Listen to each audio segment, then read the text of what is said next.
when I eventually became what they call a satirical artist, everybody said, oh, you draw like Hogarth, you draw like Gilray and so forth. But of course, without any education, I didn't really know who these people were. I'd heard of Hogarth, but I went and looked up and I saw there was some kind of duality of purpose. We were all, Gilray and I and Hogarth and I, not that I in any way equate myself with them, were trying to put down the world around them. They were trying to describe social and political sort of things that were going on around them. So they influenced me, I guess, when I knew, but there was an English artist called Ronald Searle, who I really admired his work, and later in life I got to know him. He was a very nice man.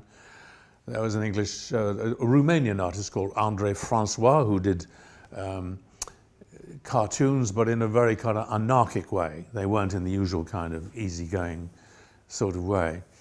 And I, you know, even at that point, I began to want to push. I wanted to say more with my cartoons. I didn't want to do jokes all the time. And so I guess I was influenced by that. But then I also have a large library of art books, because it's always great, you know, to know that there are other people doing this crazy job I do. You know, it's a weird thing to do, being an artist in a way, because you are a sort of maverick to the side of society. And you kind of feel, is what I'm doing essential? Wouldn't it be better if I was a nurse or making bread or something which was useful to the community? So I've always wanted as well to serve in some way the community through my drawings. I'm an artist who wants to be out in front of the public. I'm not an artist who wants to sit and paint Sussex windmills, you know, and just have an occasional exhibition. I like to be there all the time. Of course, I mainly work in the Sunday Times as a political cartoonist, and to be completely honest with you, it is dead boring drawing boring politicians and over and over again. So I've tried really to diversify and push my work into other areas like the theatre, animation, rock and roll, opera, musicals, theatre. I'm all the time looking for somewhere to push my illustration. It is another form of illustration. Even if you're working on the stage, you are illustrating that particular opera or that piece of theatre.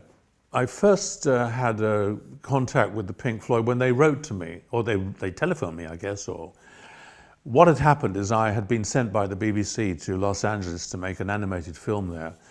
To cut a long story short, it was a film I drew personally myself on 70mm film, which is like 3 inches by 2 inches, big frame film.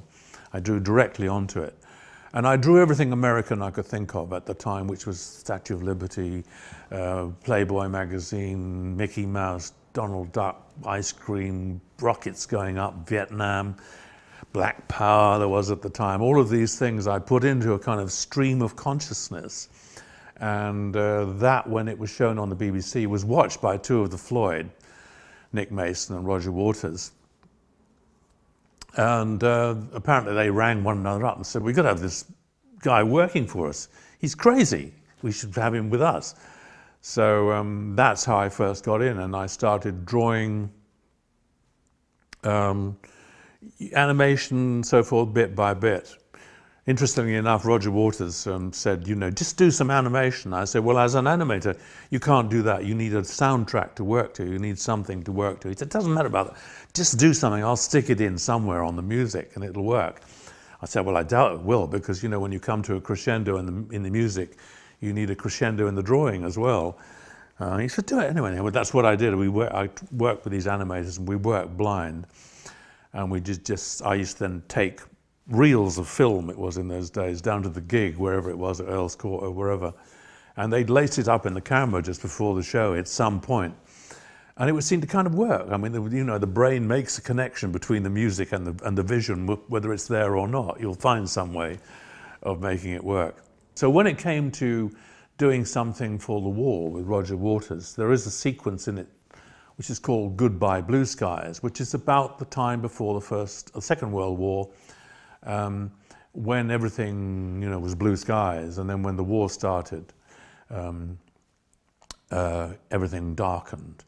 And so I was able to do what I think is a kind of rather poetic piece called Goodbye Blue Skies, which shows the Germanic eagle flying across the countryside of Britain and laying a path, a swathe of bombs and so forth.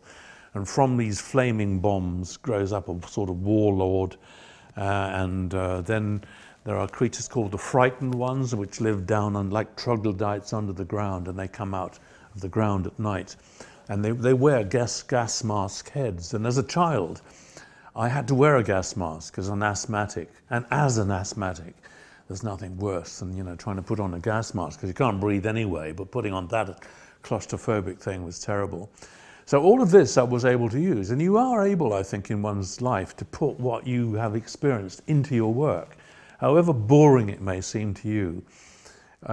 Like many authors are asked, you know, is that actually an autobiographical piece? And they always say no, not exactly, but there's always something. Naturally, an artist does put into their work what they are and have known.